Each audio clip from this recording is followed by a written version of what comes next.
Bonjour, c'est Damien et bienvenue dans ce Parlons Cinéma un peu spécial car comme tu as pu voir dans le titre, je vais te donner mon ressenti, mon avis sur le très long film de 4 heures Justice League version Zack Snyder. Alors pour ce faire un petit peu spécial parce que c'est pas comme d'habitude, je vais d'abord donc te donner le contexte, mon avis rapide, et après j'aborderai les arguments, mais cette fois pas en faisant le négatif, le positif, mais en les faisant par catégorie. On est sur un film de 4 heures, donc je vais essayer vraiment de résumer ça, de donner, essayer d'aborder toutes les choses qu'il y a dans le film. Je vais sûrement peut-être oublier certains petits détails, il se peut.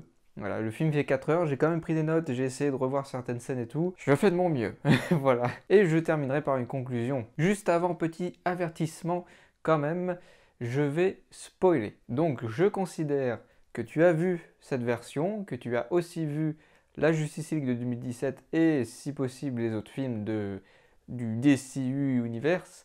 Bref, en tout cas, je vais spoiler. Donc si tu n'as pas vu la version Snyder, je t'invite à aller la voir et revenir voir cette vidéo. Si tu t'en fous, bienvenue. Et si tu l'as déjà vu, bienvenue aussi. Le contexte. J'ai vu le film sur une plateforme de streaming, comme à peu près tout le monde, et je l'ai vu en VO sous-titré français, en Ultra HD, avec du son 5.1, donc dans des conditions assez correctes. En ce qui concerne Man of Steel et Batman v Superman, parce que ce film-là, Justice League, c'est la suite directe de Batman v Superman. Donc Man of Steel, j'ai pas aimé. Et j'ai revu Man of Steel, j'aime toujours pas. C'est pas un mauvais film, attention, hein, je dis pas que c'est un mauvais film, j'ai juste pas aimé. J'arrive pas à rentrer dans le film, je trouve qu'il y a des problèmes de rythme. Henry Cavill, enfin le nouveau Superman, je trouve, voilà. Je vais pas revenir sur Man of Steel, mais j'ai pas apprécié Man of Steel. C'est pas un mauvais film, j'ai pas apprécié. Et donc, quelle était ma surprise quand j'ai regardé Batman v Superman que j'ai vu en version longue, hein. J'ai jamais vu la version courte, je l'ai pourtant dans les Blu-ray là, mais je l'ai jamais vu. J'ai vu de vidéos qui comparaient les deux versions et en effet, la version courte c'est de la merde. Je ne suis pas allé voir le film au cinéma à sa sortie, je l'ai acheté en Blu-ray, version longue, et bah j'ai kiffé. Voilà, j'ai plutôt bien apprécié Batman v Superman, à ma grande surprise, parce que j'avais pas trop aimé Man of Steel et Zack Snyder, j'y reviendrai juste après. Mais c'est pas non plus, je suis pas fan de Zack Snyder non plus. Mais Batman et Superman, j'ai apprécié. Voilà, pourtant les bandes annonces ne me donnaient pas du tout envie. En plus, ils te spoilaient littéralement la fin du film, enfin presque. Mais tu savais comment ça allait se terminer si tu connais un minimum Doomsday, etc. Bon, bah voilà, j'ai plutôt bien apprécié Batman et Superman, même si mon gros problème avec ce film, mais là ça me permet de faire la transition avec Zack Snyder, c'est la colorimétrie, l'étalonnage, le style de Snyder et aussi les thèmes qu'il aborde. Peut-être là, voilà, il y a des trucs. C'est pas, ça m'accroche pas en fait. Voilà, Snyder, le problème c'est pas un mauvais réalisateur. Il fait partie des réalisateurs qui sont très bien, comme Nolan, comme Spielberg, comme plein d'autres. Et ils ont aussi leur identité. Ce qui fait aussi que c'est des réalisateurs qui touchent beaucoup de personnes parce qu'ils ont une identité propre à eux. Et je suis pas fan de l'identité de Snyder. Il réalise bien, voilà, je le répète, hein, parce que je ne considère pas comme mauvais ce réalisateur. Attention, hein, je viens de dire que, pour que vous compreniez bien, c'est parce que des fois je formule mal, mais il fait partie des bons réalisateurs. Le souci, c'est que bah, comme tous les bons réalisateurs qui ont leur identité, ils ont aussi des petits défauts. Voilà. Et en tout cas, voilà, moi je suis pas fan du style de Snyder et c'est vrai que Batman v Superman m'avait un peu refroidi. J'ai bien aimé, mais ça m'avait refroidi un peu au niveau du style. Le costume de Batman, je suis pas fan. Le Superman, j'ai toujours pas accroché au Superman. Donc, mais j'ai quand même bien kiffé Batman et Superman, donc ça a été une grosse surprise. Donc globalement, pour résumer le contexte, je n'attendais pas spécialement Justice League à l'époque parce que je suis pas fan de la Justice League de base. J'étais quand même très curieux de voir ce que ça allait donner parce que j'avais bien aimé Batman v Superman à ma grosse surprise, parce que j'avais pas apprécié Man of Steel, je suis pas fan de Zack Snyder. Alors un film qui fait suite à Man of Steel par Zack Snyder, comment te dire, en plus en version longue, et ben j'ai quand même bien apprécié, il y avait des bons moments, je trouvais que justement le style de Snyder n'était pas non plus à 100% dessus, il avait un petit peu réduit son identité, ses ralentis, à rallonge, voilà, bon, il avait un petit peu diminué tout ça, je trouvais, et dans Batman v Superman, c'était très bien dosé. Voilà, la version longue est bien dosée, les transitions sont bonnes. Le Superman, bon, j'ai toujours un problème avec ce Superman là, mais J'y reviendrai, hein, mais globalement, ça passe bien. Sauf peut-être l'acte 3 qui est un poil Lex Luthor, mais voilà, aucun film est parfait, mais j'ai bien kiffé Batman v Superman. Donc, la version j'attendais pas spécialement sa Justice League, la version 2017 bonf. J'étais pas hypé par la version Snyder, j'étais juste très curieux. Et donc, qu'est-ce que ça a donné? Après le contexte, mon avis rapide, je suis très mitigé. Voilà. Je vais pas rentrer dans les détails parce que c'est ce que je vais faire juste après. Mon avis rapide, je suis assez mitigé. J'ai revu le même film que 2017. Comme j'ai pas aimé l'histoire de 2017, bah j'ai toujours pas aimé l'histoire de ce film-là. Par contre, ça n'a rien à voir. La façon dont c'est raconté, les choses, ça n'a rien à voir. C'est beaucoup plus jouissif, cette version-là. Tu comprends les choses, tu comprends les personnages. Peut-être pas tous, mais tu comprends au moins globalement les choses. Tout se passe bien, c'est logique, c'est cohérent à certains moments. C'est cohérent, pardon, globalement. Et il y a certains moments où c'est pas très cohérent, mais ça, c'est plus dans le lore que dans le film lui-même. Donc, c'est pas un gros problème. On peut lui pardonner ses petits défauts par-ci par-là, c'est pas grave. Mais ça fait plaisir de voir que, à la base, ce film était censé être logique. Bien évidemment, ce n'est pas la version qu'on a là, c'est pas la version que Snyder aurait pu sortir au cinéma. C'est une autre version. Il faut bien se mettre en compte, hein, c'est pas la version d'origine qu'on aurait eu avec Snyder au cinéma, sachant qu'il y a des plans qui ont été rajoutés. Le scénario a été un petit peu modifié, je crois qu'il y a certains personnages qui ne devaient pas être présents qui sont présents. C'est pas la version qu'on aurait eu au cinéma, mais ça fait plaisir de voir que même à la base, si on prend juste les rushs qui avaient été tournés à l'époque, bah même juste ça, c'est beaucoup plus structuré et ça fait plus de sens à ce qui s'est passé avant, plus ou moins, par rapport à la version 2017. Donc ça fait vraiment plaisir, c'est pour ça que je suis très mitigé sur le film, c'est qu'à la fois il est bien foutu, enfin c'est bien fait, on comprend tout le film, et en même temps j'ai juste retrouvé la même histoire, trame principale, hein. J'insiste bien, quand je dis histoire c'est avec un grand H, c'est la trame principale. C'est la même trame principale, on peut résumer les deux films pareil, sur l'histoire, hein.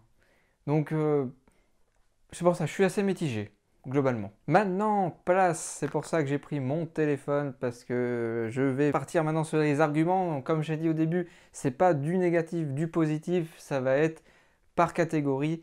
Et on commence tout de suite, oula, il y a pas mal de choses que j'ai notées, par la mise en scène. Parce que la mise en scène, c'est un des points forts et points faibles de Snyder, parce que comme je l'ai dit tout à l'heure, il fait partie des réalisateurs qui ont une identité propre à eux. Ça peut passer et ça peut aussi ne pas trop passer. Je vais parler tout de suite de l'étalonnage, où j'ai trouvé, un petit peu comme Man of Steel, que ça manquait cruellement, parfois, de couleurs.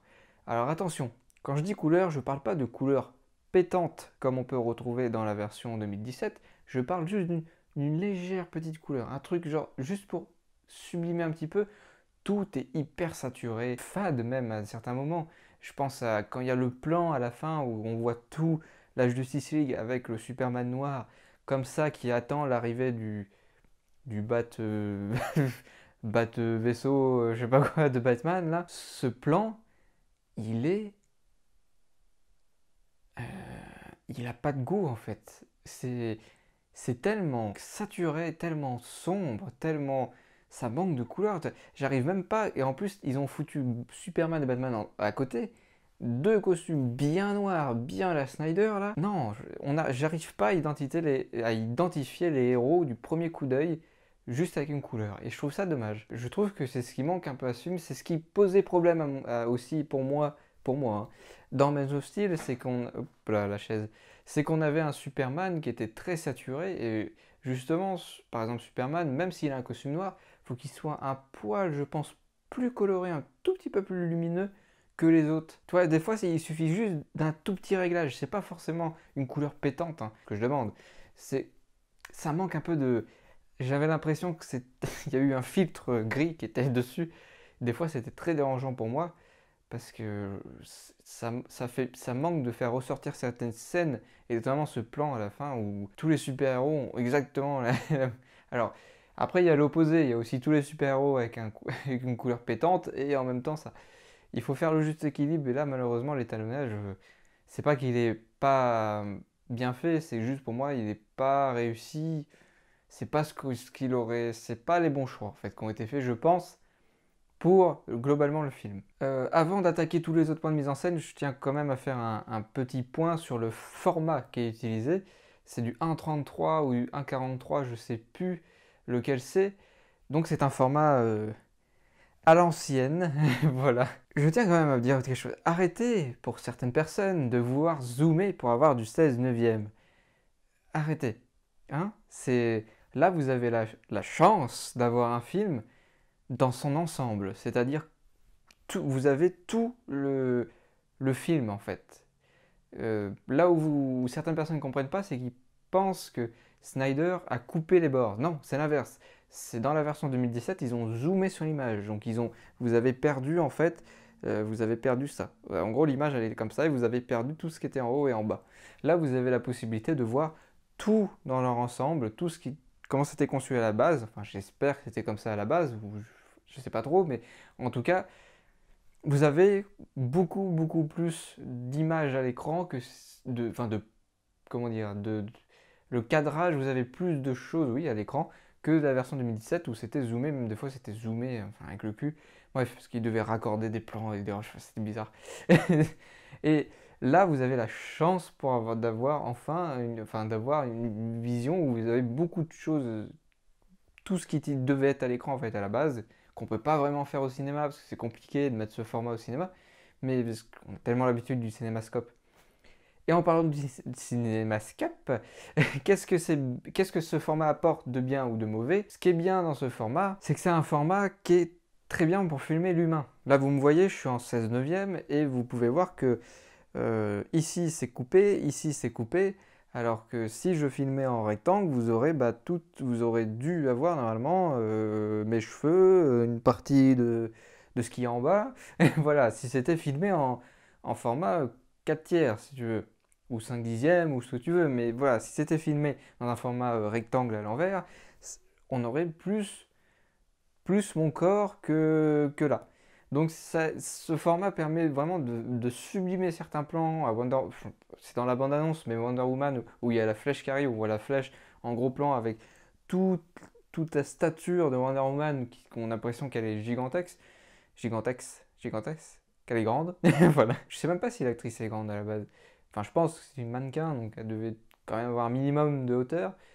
Et là, on voit vraiment, enfin, voilà, ça fait très grand. Par contre, là où je pense que ça a pour moi, posé problème, c'est que j'ai du mal à m'appliquer dans les scènes d'action, ce qui est dommage, parce qu'il y a certaines scènes d'action dans BVS qui fonctionnaient bien, et je me demande même ce que ça aurait donné avec ce format-là. Là, je pense à Steppenwolf qui balance des chevaux, je trouve que ça fonctionne pas bien au niveau de l'action. Ce format, j'ai pas l'impression qu'il est bien pour l'action. Il est bien pour l'humain, ça rend grandiose l'humain, mais l'action, j'ai du mal à m'appliquer parce que j'ai l'impression que l'action est filmée de très loin à chaque fois. Donc c'est très bizarre. Donc ce format, je suis globalement pas chaud, ni trop froid. Et je suis tiède. Ça donne des beaux plans pour l'humain, mais en même temps pour l'action, j'ai pas trouvé que c'était ouf.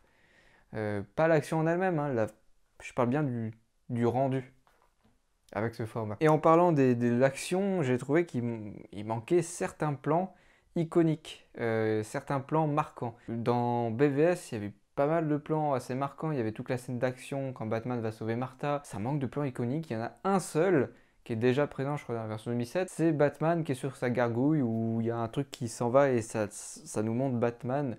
Et là, pour le coup, c'est bien fait parce que le format rend bien pour Batman. On voit vraiment tout le corps et toute la gargouille et en même temps on voit pas trop, voilà, on voit qu'il en impose. Mais sinon, j'ai pas trouvé de plan incroyable quoi. Il y a aucun plan qui m'a vraiment marqué en fait. Et voilà, peut-être parce que le film fait 4 heures aussi et qu'il y a beaucoup d'exposition, de développement et que finalement bah, le film c'est plus un film qui est là pour sans doute poser les grosses bases d'une partie 2, 3 qui verra peut-être pas le jour, plutôt que de faire un film vraiment gros bourrin, action, comme BVS, parce que BVS, mine de rien, la dernière partie, c'est beaucoup d'action. Et même, il y avait même un plan, le plan de Batman dans BVS, où Doomsday attaque Batman avec ses rayons laser, et il s'en va, et il y a un petit clin d'œil à The Dark Knight. Mais ouais, même ce plan-là, il n'y a pas de plan comme ça, en fait. J'ai pas souvenir d'avoir des plans marquants dans ce film. Après, c'est peut-être moi, hein, peut-être que je suis blasé, mais... Bon, bah voilà, donc j'ai retenu ça. Ah oui, alors peut-être. dans la mise- Je savais pas où le foutre, mais bon, j'ai mis dans la mise en scène Wonder Woman, qui est très bien, une scène où elle va fouiller un peu les tombes et tout, elle fait un bond avec des talons de je sais pas combien d'auteur, elle arrive et boum. Les talons sont pas cassés? C'est pas des talons de Wonder Woman, hein, là c'est des talons basiques. Hein. Ah, gère bien les talons quand même. Oui, alors je savais pas où le mettre non plus, donc j'ai mis dans la mise en scène Batman est sérieux. Voilà. Bah c'est bien, hein, parce que putain, la version 2017, ce plan, mais dégueulasse où il est dans l'herbe. Oui, je saigne. Non, plus jamais ça, s'il vous plaît. Et en parlant du plan qui a été enlevé, bien évidemment, tous les plans où ils ont voulu rajouter du fun, de l'humour, enfin tout ce qui était un peu, tout ce qui avait été rajouté en rush, globalement, hein, dans la version 2017, ça y est pas là. Ça fait du bien, c'est un bon point. Parce que ça n'avait aucun sens, ça sortait du trou du cul de l'espace. C'était heureusement que ça y est plus là. Je marque, c'était normal qu'il n'y ait pas. Je savais que ça allait pas être dedans, mais je le ressouligne. Ouais, ça fait du bien. Et en parlant des plans enlevés, on va parler des plans rajoutés, donc les reshoots, que je trouve vraiment très mal amenés et qui n'apportent rien au film à part aider Snyder, on va y revenir, mais à part aider Snyder à continuer son truc, son délire. On va parler, il y a le Martien qui a été rajouté, moi j'appelle le Martien, mais je crois qu'il n'était pas prévu à la base. Ça se voit parce que tous les plans où il apparaît, c'est des plans qui ont été faits récemment. Hein. C'est des plans qui ont été faits fin 2020, début 2021. Et ça se voit. Et ce personnage, il faut plus la merde qu'autre chose, niveau cohérence et histoire. Donc on y reviendra, mais le Martien. Ben Affleck a beaucoup perdu en masse musculaire. Il a maigri, il a vieilli aussi. Il a pris un coup de vieux, comme Gal Gadot, comme plein, comme tout le monde, hein, mais entre 2017 où ils ont fini sûrement de tourner les derniers rushs, plus jusqu'à cette fin 2020-2021, il s'est écoulé quelques années. Ben Affleck, ouais, dans les plans où ça a été retourné, ça se voit. Hein, dans le plan où il voit le Martien, il est maigre, enfin, il s'est creusé, son corps s'est creusé. Le plan où il parle au Joker, qui est dégueulasse, on va y revenir, l'épisode, mais affreux. Le masque, il le porte plus, enfin, tu vois, ça passe au travers de ses joues, il a plus la musculature d'avant. J'ai rien contre Ben Affleck, hein, il fait sa vie, c'est normal, j'aime un comédien que j'aime beaucoup. Ça se voit malheureusement, et je trouve que ces plans-là apportent rien. Même l'épilogue, bon, grosse déception, hein, c'est pourquoi l'épilogue? Ça sert à quoi déjà? Alors je sais que c'est plus ou moins volontaire de faire un chant contre chant très proche et flou pour le Joker, mais je trouve ça moche, ça casse tout avec toute la façon de faire de tout ce film-là, et d'un coup t'as ça. Ça a été fait avec peu de budget, sur fond vert, avec le Covid, il y a des acteurs qui ont été filmés un jour, l'autre un mois après. On voit d'ailleurs sur YouTube, ils ont montré une vidéo où Snyder est pour la caméra et dès que c'est fini, allez, c'est bon, c'est fini. Ça a été filmé vraiment à l'arrache et ça se sent. Alors, bien évidemment, Snyder, ça reste un réalisateur qui sait ce qu'il fait. C'est pas fait au hasard, si tu veux. Ça sent quand même que ça a été mis comme ça. Allez, on va mettre ça. Alors, soit c'est vraiment quelque chose qui était prévu à la base et ils ont oublié ils n'ont pas eu le temps de le faire. Moi, je pense plutôt qu'il a fait ça pour laisser un petit peu en haleine, histoire de qu'il y ait un certain restore the Snyderverse qui va jusqu'à Warner pour que Warner accepte de poursuivre l'aventure. Ouais, il y a certains plans un peu louches aussi. Par exemple, le plan où la mère de Diana, je crois que c'est sa mère, qui se fait poursuivre par Steppenwolf et qui court sur son cheval là. Et on voit, il y a un plan de face. J'ai l'impression que le plan, il va à vitesse réelle et en même temps, il va au ralenti. C'est très bizarre. J'ai l'impression même qu'il y a un fond vert derrière. C'est très...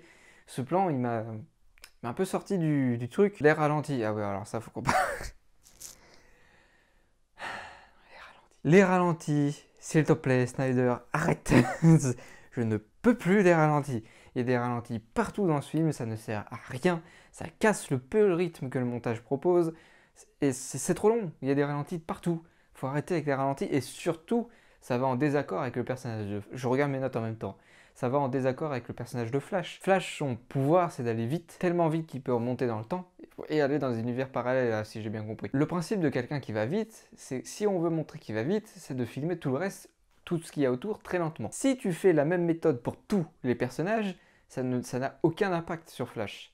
Donc finalement, il devient banal. Donc les ralentis, t'es bien gentil, Snyder, mais c'est de la merde. Il y en a partout, ça casse tout, et en plus, il n'y a plus d'impact pour Flash. Et ça m'a saoulé, ça m'énerve, il y a des ralentis n'importe comment. Même le truc avec Flash, c'est pourri avec la saucisse. Enfin, Désolé hein, pour ceux qui ont kiffé, mais alors moi, les ralentis, ça me casse les couilles. Vraiment, c'est le truc que je n'aime pas dans les films. Bon, maintenant, on va passer au montage. 4 heures qui, honnêtement, pour être honnête, je vais être honnête avec vous, je suis pas un professionnel du montage, du cinéma, quoi que ce soit. Je m'améliore, cependant. On m'aurait confié le montage. J'aurais facilement enlevé 30 à 40 minutes. Allez, un petit peu plus compliqué, 1 heure. Je pense qu'on peut réduire 3 heures de film. 3h20 à la limite, 3h10, 15 peut-être. 4 heures, il y a des trucs genre le plan de Bruce Wayne au début dans les montagnes, là, style Seigneur des Anneaux. Ça, mais tu peux couper amplement plein de choses. Tu peux couper une bonne partie, tu peux réduire, parce qu'il y a énormément de cadrages différents pour filmer la même chose, donc la montagne. Tu peux très bien réduire ça. Le plan où il prend la flèche, où les Amazones prennent la flèche et l'envoient dans merde, comment ça s'appelle? Ah, le bâtiment où ça prend flamme. J'ai oublié le nom. Tu peux couper, tu peux même carrément enlever cette partie ou la réduire. Il y a plein de trucs. Déjà, tu réduis, tu enlèves les ralentis, sauf pour Flash, ou t'en mets quelques-uns à la limite pour l'action, mais pas un ralenti, genre gros ralenti, un petit ralenti. Tu réduis les plans où il y a trop de choses, où les trucs qui servent à rien, genre les meufs qui chantent quand Aquaman s'en va. Genre le truc de la flèche, les plans, les moultes plans pour filmer la même chose. T'as une boîte qui est filmée de haut, de gauche, de droite, de machin. Bon bah tu peux réduire tout ça. Et j'ai l'impression qu'il a mis en fait toutes les rushs qu'il avait et qu'il a tout compilé quoi. Et les transitions sont pas très bonnes aussi, mais on y reviendra. Ouais, donc oui, voilà, au niveau du montage, bah pareil, il y a le fait que j'ai l'impression que ça a été monté à l'arrache, qu'il y a des transitions, c'est pété du cul. Ils ont mis tous les rushs, j'ai l'impression qu'ils ont tout compilé, tout ce qu'ils avaient. Ouais, vous voulez tout? Ben on va tout mettre. C'est un peu bizarre. Des fois le montage passe bien, et des fois il passe vraiment pas bien. Des fois j'ai senti, ça m'a sorti du truc, j'ai fait oula. Et des fois c'est surprenant, hein. Les chapitres aussi, c'est vrai qu'à la base, Warner ou HBO voulaient faire ça par partie, et finalement ils ont fait les 4 heures d'un coup. Mais ils ont laissé les chapitres. Ça servait à rien. Je trouve que ça casse totalement le peu de rythme que propose ce montage. Il faut les enlever les. Je vois pas trop l'intérêt en fait d'avoir ces trucs de partie, surtout que des fois ça n'a pas trop d'importance par rapport au titre de la partie, c'est bizarre. S'il y avait une remasterisation à faire ou un deuxième montage, il faut enlever les parties. Je trouve que ça sert vraiment à rien. Surtout on est dans un film, on n'est pas dans une série. On n'est pas dans le monde aérien, quoi. Et oui, pour conclure sur le montage, c'est un montage qui, pour moi, manque cruellement de rythme. C'est à l'image des 4 heures de film, en fait. Ils auraient pu réduire ça à 3 heures grand max, faire des meilleures transitions, enlever les titres, réduire pas mal de choses, et faire un montage un peu plus fluide et cohérent entre lui, hein, entre le montage. Ouais, c'est... Là où la version 2017, il y avait un montage trop speed, là, le montage il est quasiment inexistant, quoi. J'ai l'impression que par moment, même au début, ça m'a vraiment fait ça au début, dans les 2 premières parties, même peut-être 3 premières parties, cette sensation de vraiment juste une compilation de rush. Montage, ça m'a pas trop plu, le montage sur ce film-là. Alors maintenant, on va parler des effets spéciaux. Assez surpris de la qualité des effets spéciaux globalement, mais j'y reviens là point par point. Je vais commencer par vraiment les trucs qui m'ont laissé un petit goût amer. Le Batman sur le tank, il y a un plan, je pense que ce plan n'était pas prévu à la base et qu'ils l'ont mis numériquement. Le plan où il est posé sur le gros tank qui est identique à celui-là de The Dark Knight Return, donc gros clin d'œil. Ce qui est pas très cohérent finalement avec le reste des designs de l'univers de Snyder. Mais le Batman il se tient dessus et t'as un plan sur lui qui dézoome. J'ai l'impression que Batman, c'est totalement du numérique. J'ai l'impression d'avoir cette sensation de pâte à modeler, d'effets spéciaux à la Matrix, mal vieilli, tu vois, genre le début de la 3D. Ça manque de rendu. J'ai l'impression, sauf grosse erreur de ma part, hein, mais j'ai pas l'impression que c'est Ben Affleck qui est sous le costume. J'ai vraiment l'impression qu'ils ont juste posé Batman numériquement. C'est un Batman numérique. Il est dégueulasse. Enfin, le rendu est moche. Je sais pas si c'est une véritable personne qui est sous le costume. En tout cas, ça n'a pas l'air. Globalement, dans les effets spéciaux, il y a une autre chose aussi que j'ai trouvé très mauvaise. C'est la recolorimétrie. Je sais pas comment on appelle ça. Bref, ils ont recolorié le costume de Superman en noir. Puisque, désolé hein, pour ceux qui espéraient, mais non, Henry Cavill n'a pas porté le costume noir dans les tournages de Justice League, y compris avec Snyder. Tout avait été tourné, je crois, hein, sauf peut-être la scène où il s'envole, qui fait clin d'œil à Man of Steel. Peut-être que c'est une scène qui a été rajoutée. Non, parce qu'Henri Cavill avait dit qu'il n'avait pas retourné de scène. Peut-être cette scène. À la limite, peut-être la scène où juste où il décolle, qui fait clin d'œil à Man of Steel. Peut-être cette scène où c'est le vrai costume. Parce que ça me paraît un peu plus crédible. Mais alors, tout le reste, ça se voit à des kilomètres. Ça pue la couleur numérique à des kilomètres. Tu sens que c'était pas prévu pour le costume noir. Tu sens qu'ils avaient prévu le costume rouge et le bleu et rouge. Et ça se voit en fait. Même je crois qu'il y a un plan. Alors, soit c'est erreur de ma part, hein, mais je crois qu'il y a un plan où on voit encore un peu le rouge ou le bleu. Ou alors peut-être que c'est un reflet. Vu que c'est dans la scène finale, les scènes d'action, vu qu'il y a des tirs en rouge, peut-être que c'est un reflet du tir en rouge, hein. Je sais pas, mais si j'arrive à retrouver, j'essaierai de vous mettre. Je crois, hein, qu'il y a une scène comme ça, mais en tout cas, je sais pas si le costumeur était prévu à la base. Snyder disait que oui, mais Snyder, voilà, il peut aussi modifier la réalité comme voilà, il a rajouté des rushs qui n'étaient pas prévus à la base, hein. Donc, il a eu le temps de faire mijoter là-dessus, et aussi parce qu'il y a une forte demande du costume rouge, du costume noir. Mais non, ce costume noir, mais il est moche, c'est dégueulasse.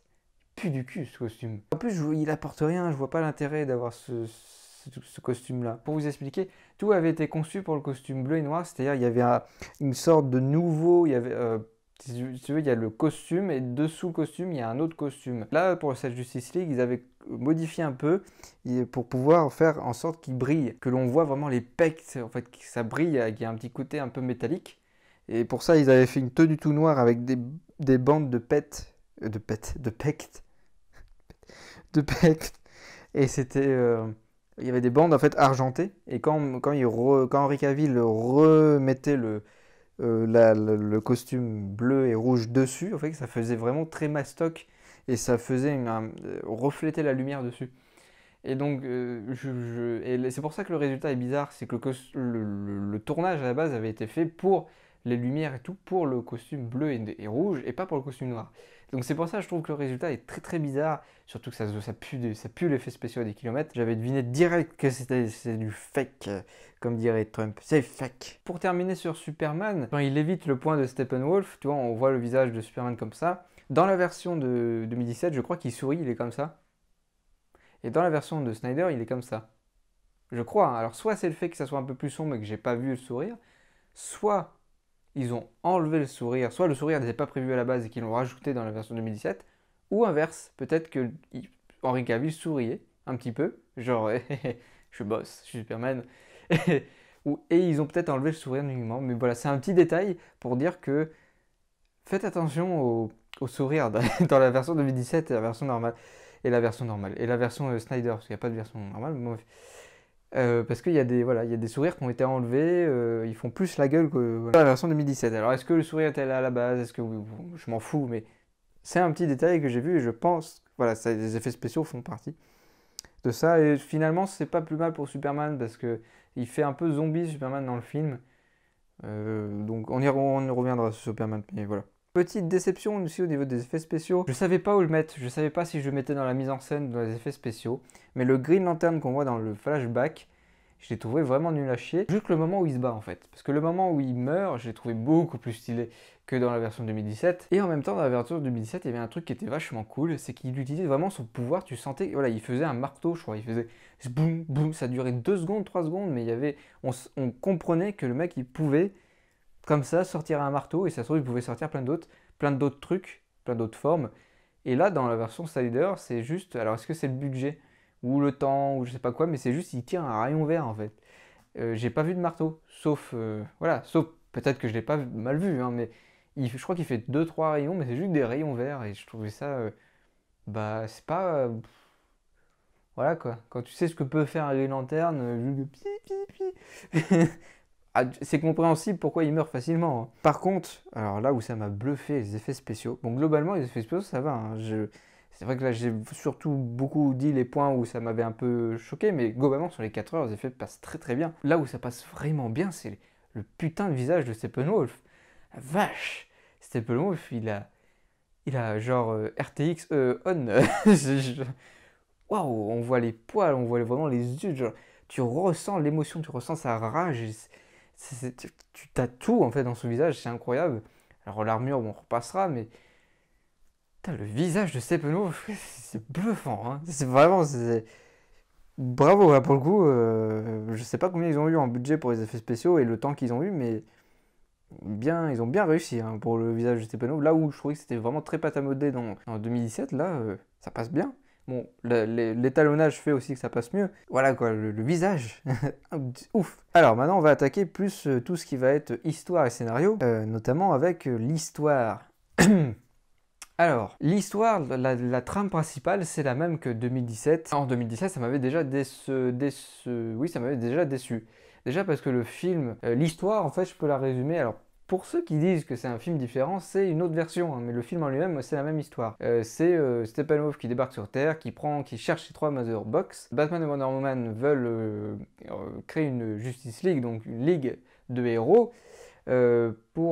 Avec les héros, les super humains qu'ils trouvent. Ils se prennent une raclée par Steppenwolf au bout d'un moment et donc ils décident de ressusciter Superman pour mettre un terme à Steppenwolf parce que il est prêt d'avoir la 3e box. Et donc pile poil au moment où il ressuscite Superman, et la 3e box se fait prendre et donc ils vont aller péter la gueule à Steppenwolf et Superman revient à la fin parce qu'il n'était pas très bien réveillé, donc il revient à la fin, il met un terme à Steppenwolf et voilà, c'est terminé, voilà. Globalement, j'ai résumé les deux versions. 2017 et la Snyder, c'est pareil, c'est la même histoire. Il se passe exactement la même chose. Et ça m'a... Petite déception quand même. Je savais que ça allait être globalement la même trame, mais petite déception, même si ça se termine pas tout à fait de la même manière. C'est pour ça que je suis pas fan de la Justice League. C'est tout ce qui est groupement de super-héros, ça m'attire pas des masses parce que c'est les gentils contre un super méchant et voilà.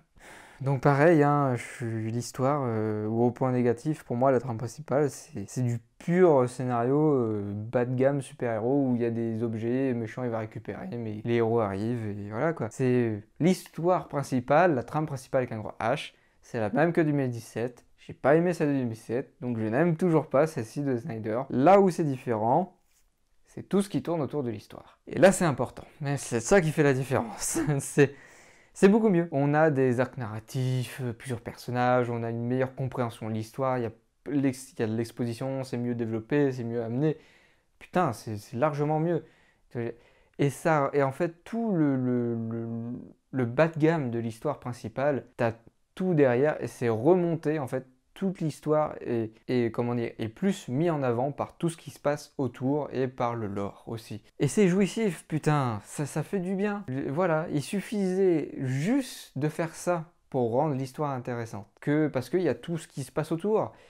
Il se passe rien autour de la version 2017, donc c'est chiant. C'est là où on se rend compte que l'histoire de base elle est nulle. Et c'est pareil, là, l'histoire de base de Sig elle est nulle. Mais tout ce qui se passe autour, c'est vachement bien. L'histoire de Cyborg, Flash, voilà, il y a plein de trucs, c'est cool, c'est intéressant, ça, on en apprend plus sur l'univers, sur les héros, sur comment ça fonctionne, qui sont les méchants, et tralala. C'est cool, c'est bien. C'est pas il y a certains trucs où c'est pas hyper bien fait, sur certains détails, mais globalement, voilà, c'est ce qui emporte l'histoire, c'est ce qui embellit l'histoire. Voilà, il y a une phrase que disait George Martin, celui-là qui écrit Le Trône de Fer. Il disait qu'il y a une histoire, il y a l'iceberg, c'est un iceberg. Nous, on voit une petite partie, et il y a toute la partie, la grosse partie qu'on ne voit pas, qui est sous l'eau. Et bien l'histoire, c'est ça. On voit une petite partie, et tu as tout le lore, tous les arcs narratifs qu'on ne voit pas, qui sont en dessous. Et là, c'est ça. Là, Snyder et ceux qui ont écrit, enfin ceux qui ont participé à l'écriture de celui-là, ils ont compris ça.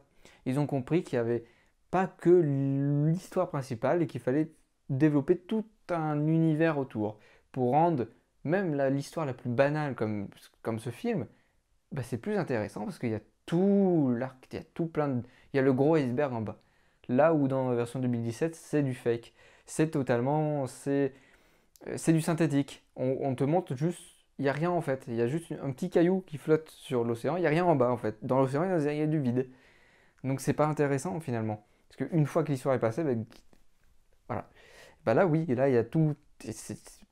On voit les résultats, on voit ce que ça donne. Bon après il faut que ça soit bien fait hein, aussi. Hein. Mais là c'est bien fait, donc c'est cool. Alors il y a aussi un détail, j'avais oublié ça, mais je l'ai marqué. Il y avait un détail dans la 2017 sur les paradémons. Alors je sais pas, je l'ai mis dans l'histoire, mais j'aurais bien pu le mettre dans les personnages, mais paradémon qui attaquait la peur en fait. Si tu avais peur, les paradémons étaient là. Plus tu avais peur, plus il y avait de paradémons et tout ça. C'est aussi la raison pour laquelle Steppenwolf a perdu, c'est parce qu'il a pris peur et donc voilà. Ça n'existe plus dans cette version. Et en même temps, c'est bien et c'est pas bien. Parce que dans la version 2016, c'était pas bien fait. C'était pas bien amené non plus. Mais en même temps, c'est une idée qui est pas conne.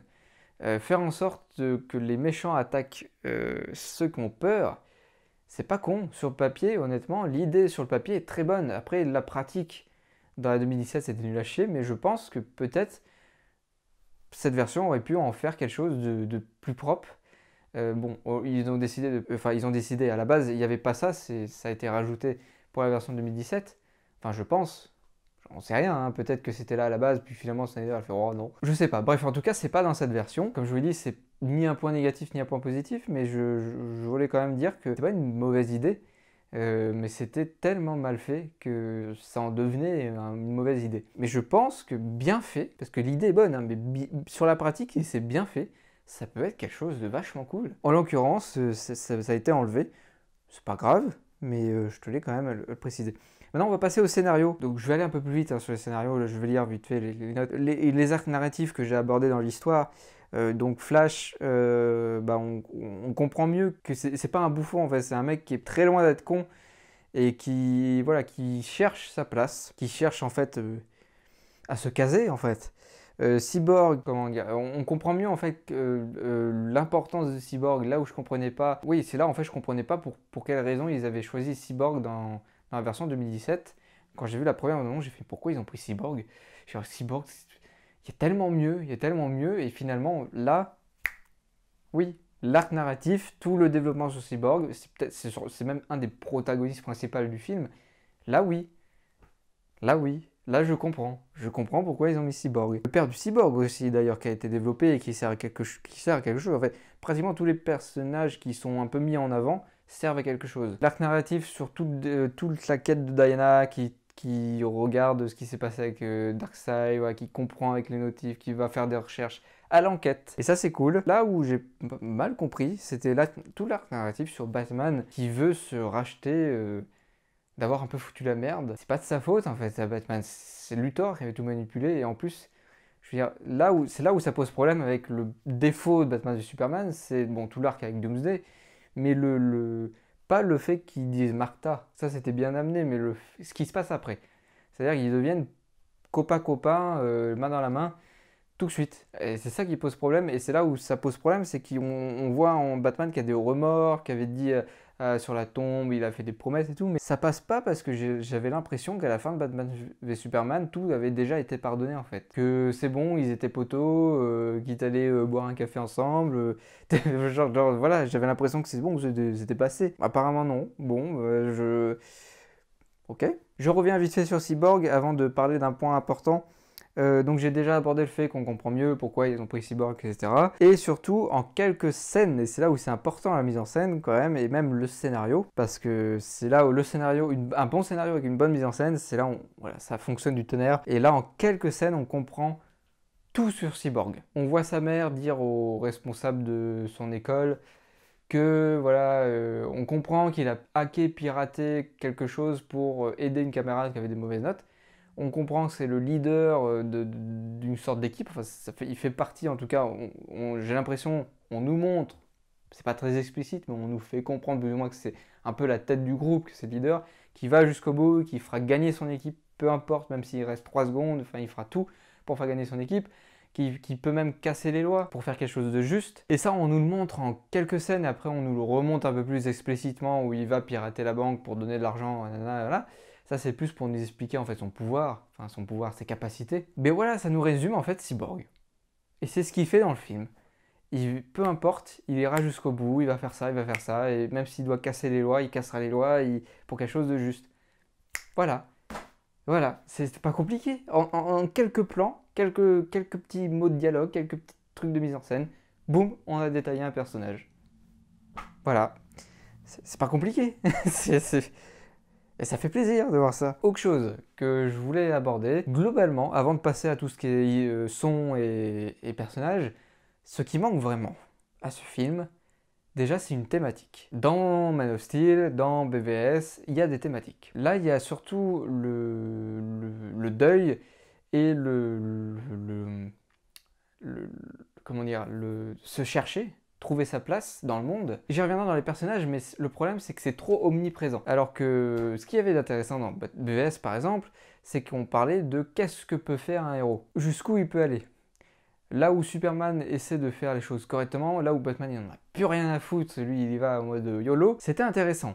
Sauf que Batman et Superman, ils avaient vraiment leur identité propre, leur passé, leur machin. Alors que là, on y reviendra sur les personnages, mais ça manque vraiment de thématiques fortes parce que le deuil et trouver sa place, ou retrouver sa place, c'est surtout les personnages en fait. Mais ça, j'y reviendrai en abordant les personnages, mais globalement, là, les peu de thématiques qui sont abordées dans le film tombent un peu à l'eau parce que tout le monde aborde la même chose. Alors que dans le BVS, c'était mieux amené, c'était un peu plus saupoudré, c'était pas genre tiens.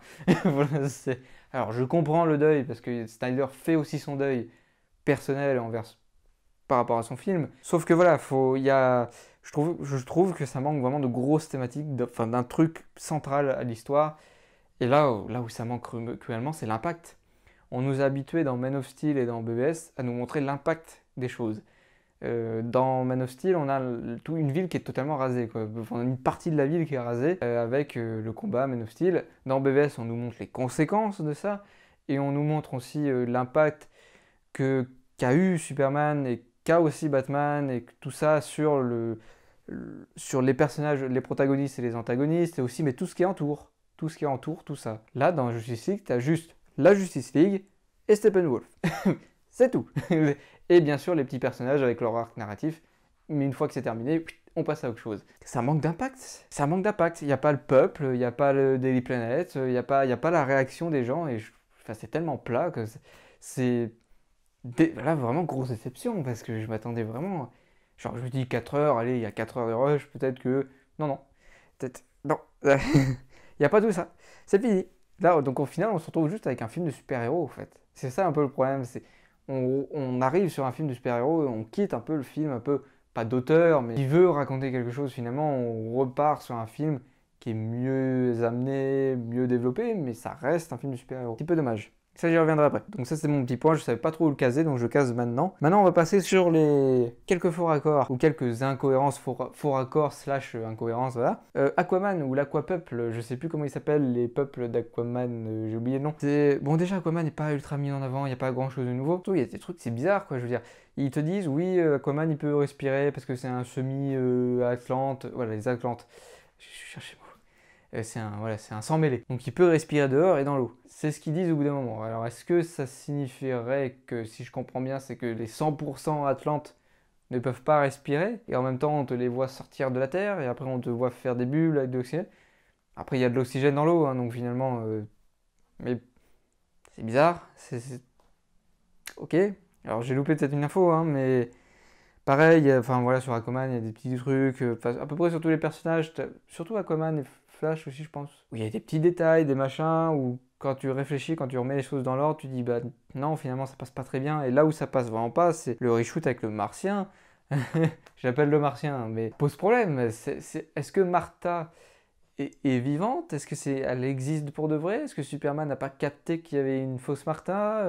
Donc le général là qui était dans Man of Steel et BVS, il existe en vrai ou c'est Martien qui était là depuis longtemps? C'est bizarre. Est-ce que Lois Lane, quand elle va dire à Martha, oh en fait merci d'être venu me réconforter, Martha va faire je suis jamais venu.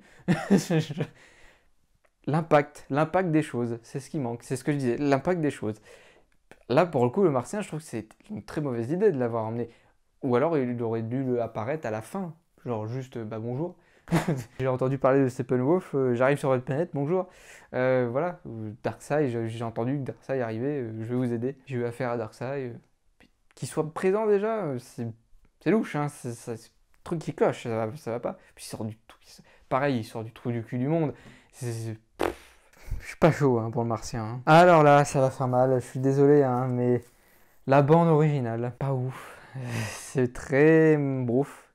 Moins brouf, c'est ce que j'ai marqué. Moins brouf. Ça manque d'épique au bon moment. Une scène, je vais vous raconter ça, mais Voilà, en fait, si je devais comparer la bande son, c'est comme le montage. Des fois ça passe, et des fois ça passe pas. J'ai l'impression que c'est pas mis au bon moment, ou que le son, le volume est pas bien. Ça manque aussi de thèmes, c'est toujours à peu près les mêmes sons qu'on entend. Ça manque d'épique, ça manque de... Et une scène qui résume tout ce que je veux dire, c'est la scène où Superman se réveille et se bat un peu contre les autres, et il y a Flash qui passe à côté en se disant ouais, moi j'ai la super vitesse, je vais aller plus vite, je vais niquer Superman. Et Superman il fait je t'ai vu. Et cette scène particulièrement ne m'a pas du tout impacté dans la version Snyder. Je n'ai rien ressenti, justement à cause de la musique. La bande son est quasi inexistante à ce moment-là, et c'est là où ils auraient dû, boum, un truc épique, un blin dans la toile, genre bien orchestral avec un, je sais pas, un petit morceau de rock, je sais pas, un truc à la version Snyder, tu vois. Mais ça manque de grandiose, ça manque de... Et en plus, ça aide pas avec le format que je disais tout à l'heure, le format où l'action, où j'ai l'impression que l'action est filmée de très loin. Voilà. Là où la version 2017 avait plutôt bien joué ce coup-là, c'est sans doute le seul plan marquant du film qui était plus bien fait, c'est qu'il y avait un côté, genre quand il tourne les yeux, t'as la musique qui démarre, t'as ce côté très épique. Le seul défaut, je vais y revenir, là où je compare, le seul défaut avec la bande-son de 2017, c'est qu'il reprenait des thèmes du vieux Superman et du vieux Batman, qui sortaient de nulle part, qui n'avaient aucun sens. Alors, je me souviens, Fred du joueur du grenier disait oh, c'est trop cool, on a retrouvé les thèmes. Non, c'est pas cool. La nostalgie, mais là dans ton cul, quoi. Il y a un sens, il y a une cohérence, il faut la respecter. T'as un thème pour ce Superman, tu reprends ce thème-là. Tu vas pas prendre un thème d'un Superman de je ne sais où. Non, et c'est là où ça fonctionnait pas dans la version 2017. Et là, on retrouve les thèmes propres au personnage et propres à cet univers, tant mieux, mais par contre, c'est mal amené, c'est mal fait, quoi. Genre, il y a des scènes, vraiment, la scène, par contre, ouais, la scène avec Superman qui tombe. Non, ça passe pas. Je crois que ça rajoute boum boum boum boum. Je crois que c'est ça, hein, c'est boum boum boum boum. Je sais même pas s'il y a un véritable son. Voilà, ça manque de. Manque un peu d'orchestration aussi. Alors après, est-ce que c'est le budget, est-ce que c'est le temps? Peut-être, mais t'as l'impression que le mec il avait 3 instruments et c'est tout quoi. Il a tout fait tout seul. Peut-être, hein, c'est peut-être ça. Hein, j'ai pas vérifié. Hein. Par contre, il y a des thèmes qui sont intéressants. Le thème de Wonder Woman avec le oh, il est bien. Mais pareil, ça manque d'orchestration, ça manque de un peu de punch. Et le problème, c'est qu'on le retrouve tout le temps, quoi. Et même des fois, tu te dis, mais pourquoi ils l'ont foutu? Des fois, la musique, elle est là, elle devrait pas être là. Et puis des fois, elle est pas là, elle devrait être là. Enfin, c'est bizarre. Et c'est dommage, parce que j'ai réécouté la bande-son, elle est dispo sur Deezer. Il y a beaucoup de titres. Hein. J'ai réécouté pas mal de sons. Finalement, c'est pas mauvais. Il y a des trucs, tu te dis, mais pourquoi j'ai pas bien entendu ça? Pourquoi c'est pas mis en avant? Pourquoi là, ça manque un peu d'orchestration? Là, c'est dommage. C'est dommage, parce que finalement, la bande-son, il y a des trucs, mais on retrouve quand même pas mal de thèmes qu'on avait déjà entendus. Hein. Et finalement, ceux qui m'ont marqué, c'est ceux que j'avais entendus. Mais je crois qu'il n'y a pas le thème de Batman, par contre. J'ai pas entendu le fameux le truc qui grince là, là avant d'attaquer les gens qui pourront prisonnier Martha. Là. Les effets sonores, la voix de Steppenwolf, je la trouve toujours stylée, même un peu plus. J'ai l'impression qu'ils ont peut-être un peu amélioré les effets. J'aime bien cette voix un peu suave, grave. Genre. Dans le 2017, je trouvais qu'elle passait bien aussi. Même s'il y avait un peu... On y reviendra en parlant du personnage, mais... Là, ouais, j'ai l'impression qu'ils ont amélioré un peu, non? Ou alors c'est pareil, je sais pas. Mais j'ai l'impression qu'il y a un truc qui a changé. Mais bon, en tout cas, j'aime bien la voix de Steppenwolf. La voix de Batman, j'aime toujours ce petit côté un peu... voix qui change. Par contre, il y a un moment qui m'a... J'ai fait, oula, ça m'a sorti littéralement du film. J'ai eu un petit sourire, ou peut-être un petit malaise. C'est où il gueule à Flash, ou je sais plus, il dit un mot. La voix part en couille, t'as l'impression qu'il mue. c'est ultra louche. Ça m'a totalement sorti, ça m'a marqué. Je voulais en parler, ça m'a marqué. Bref, maintenant on arrive à la fin. Les comédiens, globalement ça va. Peut-être Gal Gadot, j'y crois toujours pas vraiment. Enfin, même si Wonder Woman est plus badass et tout. Je sais pas, j'ai du mal avec Gal Gadot en fait. Il y a certaines émotions, j'ai du mal à... Là où j'étais surpris par contre, c'est le comédien qui fait...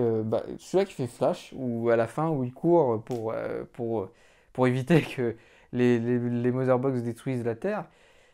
Tu sens que le mec, tu vois, ou quand il court, alors tu sens que le mec il en peut plus, tu vois.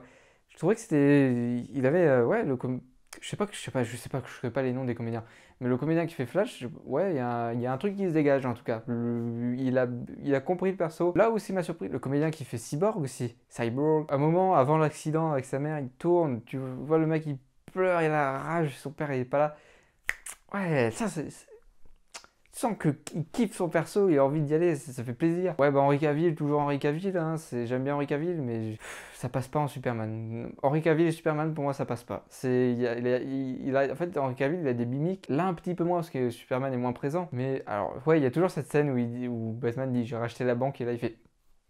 Je sais que c'est la scène où je trouve qu'il la joue super bien, et il interprète bien le truc, mais sinon, c'est pas un mauvais acteur, hein, Henry Cavill, mais bon comédien, hein, mais il y a des mimiques et tout, je sais pas, je trouve que ça colle pas, et puis j'arrive pas à ce Superman, j'arrive toujours pas, j'arrive pas. Bon, maintenant on va parler des personnages avant de tout conclure, ça va aller un peu plus vite. Steppenwolf, grosse surprise, j'ai eu énormément de sympathie pour lui, même des fois on a l'impression qu'il va pleurer, t'as l'impression, et tu vois des fois dans son visage, il a la rage.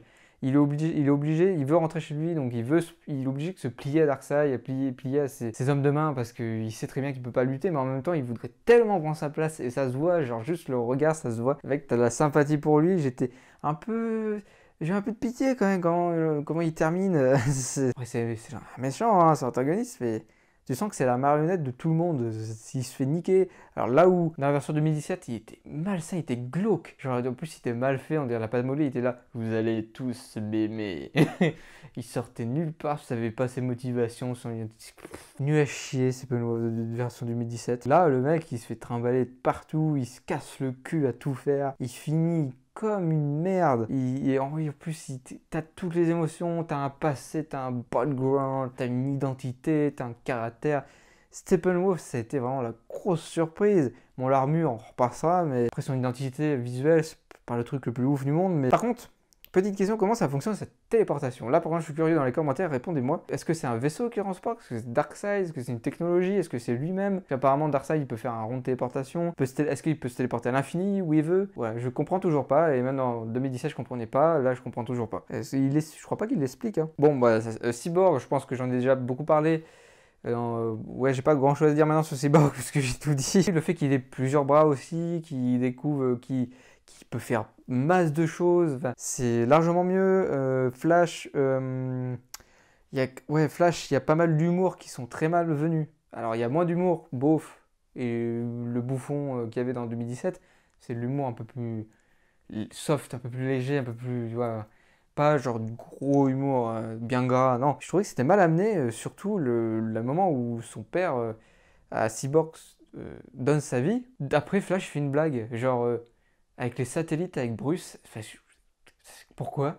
Après, il fait que des blagues, le mec il est en deuil à côté. Ça sort, c'est bizarre, c'est très mal amené ces blagues. Bref. Mais pareil, Flash il a un développement. Le coup de la saucisse, j'ai dit que le ralenti était mal fait. Le coup de la saucisse, c'est finalement on comprend un peu Flash, on comprend le personnage en fait avec ce plan. C'est le mec, il réfléchit, il est intelligent, Flash il est pas con, il réfléchit tellement vite. C'est pour ça qu'il dit couillez-vous quand il monte les escaliers, il dit allez-y. Ouais, en fait il pense à plein de choses en même temps. J'ai l'impression que c'est ça, il réfléchit vite, autant vite qu'il avance. C'est ça le coup de la saucisse. En fait. Je pense que c'est ça qu'on a voulu nous montrer au-delà du fait que ça soit un peu drôle, c'est surtout que le fait il pense à sauver la dame, il pense aussi à son job en même temps, ouais, il réfléchit à deux trucs, il fait ah ça peut aller là-bas, c'est bien, mais le ralenti c'était pas obligatoire. Autre truc sur Flash aussi, il utilise correctement mais ça sera, je vais résumer les personnages, mais il utilise correctement ce pouvoir, c'est-à-dire quand il pousse quelqu'un, quand il va vite et qu'il pousse quelqu'un, bah, le mec il part à une vitesse folle, donc il s'écrase contre le mur, il explose, donc c'est pour ça qu'il peut pas décaler les gens, et donc il est obligé de casser les pierres. Ah oui, c'est logique, c'est tout con, mais c'est logique. Et c'est là où tu te dis, bah ouais, faut pas qu'il touche les gens, sinon le mec, soit il explose, soit il part à des kilomètres. Aquaman, petite déception quand même, parce qu'il reste globalement le même par rapport à la version 2017. Je suis un peu déçu. Oui, alors par contre, voilà, les ralentis, je parle des ralentis, mais la scène où il enlève son t-shirt, ça dure 10 000 ans, il ralentit sur une vague, ralentit sur l'autre, alors que je crois que c'est plus rapide, hein, sur 2007, t'as deux vagues d'un coup. Voilà, c'est par contre, il enlève 2 fois son t-shirt, je crois. Hein, enfin, il y a des trucs qu'on peut couper, c'est pas obligatoire, ça fait beaucoup. C'est ce que je dis. Wonder Woman, c'est une Amazon, Wonder Woman. C'est là où, pour la première fois dans un film où il y a Wonder Woman, je comprends Wonder Woman. C'est con, hein, mais je n'ai jamais compris quelle est sa capacité et qui elle est vraiment. Elle a 5000 ans, la meuf elle va enquêter, c'est une Amazon. Elle, pour détruire un ennemi, elle va pas genre vous le foutre une droite, non, elle va exploser l'ennemi, elle va exploser tout ce qu'il y a autour, elle va lui découper sa tête à Steppenwolf. C'est une Amazon, C'est une sauvage, Wonder Woman. Et surtout, je comprends ses capacités. Elle va ultra vite, là, la scène fait... Est-ce qu'elle peut voler, Wonder Woman? Elle peut pas voler, voilà. Là, au moins, c'est clair. Putain, ça fait du bien. Il y a eu 2 films Wonder Woman, je suis pas foutu de te dire qui elle est et comment elle fonctionne. Même dans BVS, mais BVS, c'était un peu spécifique parce qu'on la voyait pas beaucoup. Là, oui. Je sais, je suis capable de dire qui est Wonder Woman, qu'est-ce qu'elle peut faire, comment elle est, son caractère. Oui, là, je peux. Enfin, je peux mettre des mots sur Wonder Woman pour détailler Wonder Woman. En ce qui concerne Batman, bon bah je reviens vite fait sur l'histoire de deuil, là, de promesse, enfin l'histoire de pas de deuil, de promesse qu'il aurait fait sur la tombe. Enfin, ouais, bon, ouais. Le fait qu'ils soient un petit peu plus optimistes, qu'ils reviennent un petit peu le Batman d'avant-guerre, c'est cool. Superman, par contre, grosse déception. Hein. Je m'attendais à un traitement différent de Superman. Je savais qu'on allait retrouver pas mal de choses, mais finalement, on retrouve exactement la même chose, à la différence comme pour Batman qui n'a pas l'humour. Mais sinon, ouais, le costume noir, bah, comme je l'ai dit, il sert à rien. Là où dans les comics, il y a plusieurs versions, mais globalement, c'est un costume qui sert à redonner de la force à Superman, donc indirectement lui redonner ses pouvoirs. Là, il sert à rien. On sait même pas pourquoi il est là. Il y a un petit côté un petit peu zombiesque qui est intéressant, mais sans plus. Voilà, Superman, c'est comme Aquaman en fait. Ils n'ont pas beaucoup subi de changement, à part Aquaman, il a un petit côté humour en moins. Superman, il a un costume sombre. Bon, costume noir, et à part vendre des figurines, je vois pas trop à quoi il sert. Et faire plaisir aux fans. Par contre, globalement, ce qui m'a un peu déçu sur les personnages, en dehors de Steppenwolf, je me suis vraiment accroché à Steppenwolf. C'est le seul personnage où j'ai eu de la sympathie pour lui, mais pas la Justice League, parce que c'est là où je reviens un peu sur les thématiques. Il y a le deuil et il y a le fait de trouver sa place. Et le problème, c'est que c'est sur tous les persos. Flash, il a perdu sa mère, son père est en prison, donc il y a ce deuil à ce niveau-là. Il veut trouver sa place parce qu'il sait pas, voilà, il cherche un peu de petits jobs, mais il veut vraiment trouver sa place. Cyborg, il a perdu sa mère, il a perdu son corps aussi, donc il a un nouveau corps. Son père, il a jamais été vraiment là pour lui. À la fin, bon, bah, il va se suicider. Donc il y a ce deuil, il y a aussi cette remise en question, il avait une place, maintenant il faut qu'il en trouve une nouvelle. Wonder Woman, bah, elle parle un petit peu de son deuil qu'elle avait fait du mec qui s'est suicidé dans le premier film Wonder Woman. Mais en même temps, voilà, elle a trouvé sa place maintenant. Donc ça va. En fait, Batman et Wonder Woman, c'est un peu les deux qui ont trouvé un peu leur place. Mais il y a aussi cette recherche aussi de Wonder Woman sur finalement le passé. Donc il y a aussi un peu trouver la place de plutôt ses ancêtres à elle. Batman, lui, c'est faire le deuil de Superman, parce qu'il a du mal à faire le deuil de Superman finalement. Et aussi, pas trouver sa place, mais la rédemption. Donc finalement, montrer une nouvelle image de lui. Pas une image du mec qui fout tout en l'air, mais Aquaman, lui, il fait le deuil de sa mère qu'il n'a pas connue, de son peuple aussi, qui, voilà, il est en désaccord, il joue le rebelle, genre je m'en fous, mais pour de vrai, c'est plus un mec qui est paumé en fait, il est paumé, Aquaman. Lois Lane, pareil, le deuil, le fait, alors, je pense que ça a été rajouté, le fait qu'elle travaille plus à des planètes, qu'elle a fait une pause. Je pense que c'était pas prévu à la base, mais bref, voilà. Il y a aussi ce côté, genre, faire le deuil pour Loïs, essayer de retrouver ça, de se retrouver elle-même, d'avancer. Superman, pareil, se retrouver. Je vais beaucoup utiliser le mot deuil, mais c'est un petit peu forcé avec Superman, mais faire le deuil de l'ancien Superman. En fait, c'est ça le problème avec ces personnages, c'est qu'ils ont tous la même quête, les mêmes motivations en jeu. Ce qui fait que j'arrive pas à m'attacher à un des personnages ou tous les personnages, parce que pour moi c'est exactement la même. Rajouter à cela le fait qu'ils ont tous des couleurs très saturées, voilà. Tout compilé fait que finalement j'ai eu de la sympathie que pour Steppenwolf. Parce que c'est un personnage finalement qui lui veut retourner chez lui. Il sait où en fait, lui il connaît sa place. Il veut juste se faire pardonner et retrouver. C'est un peu autre chose. Ça se rapproche, c'est un peu plus éloigné que les autres. Et en même temps, je peux pas lui en vouloir à Snyder d'avoir choisi ça.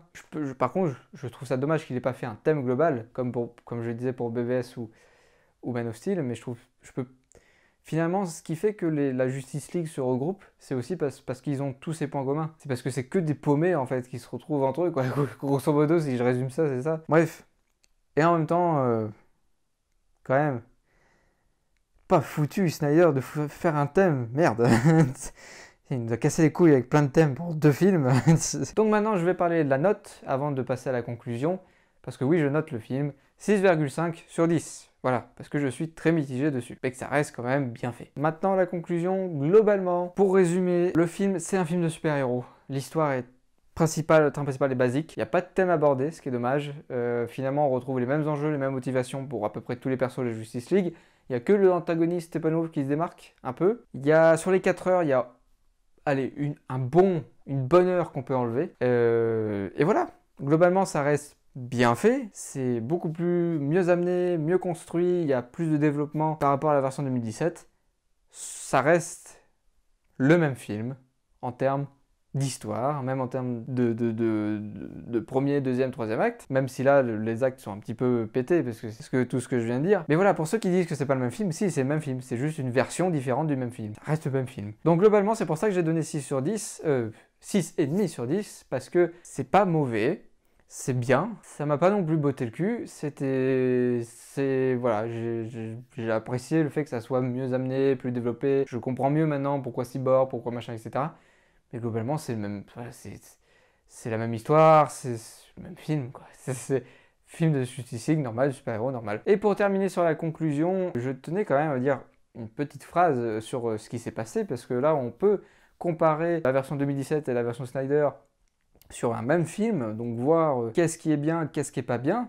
Et surtout, ce qui est intéressant, c'est de là, on a vraiment les deux opposés. On a la version 2017 où c'est vraiment les producteurs qui ont fait le film, et la version Snyder où il n'y a pas de producteur, quoi. C'est Snyder aux commandes, c'est le réalisateur aux commandes qui gère l'équipe et qui fait tout ça. Et on a pu voir aussi ce que ça apporte. 2017, c'est un film ultra marketing qui n'est pas cohérent, qui n'a pas de sens, mais qui est juste là pour faire vendre. Et on a la version du réalisateur qui est là pour apporter sa vision et son identité, jusqu'à empiéter sur le film lui-même.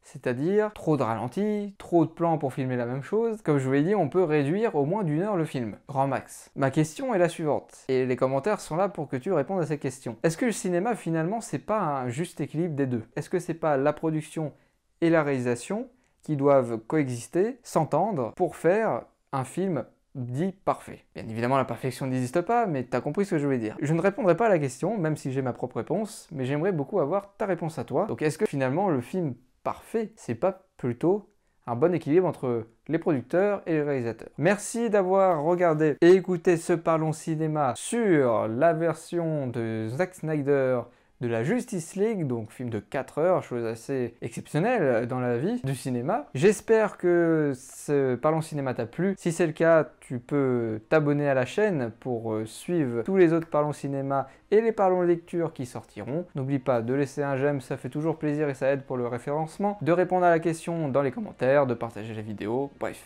tu sais comment ça fonctionne. Merci, c'était Damien, à la prochaine.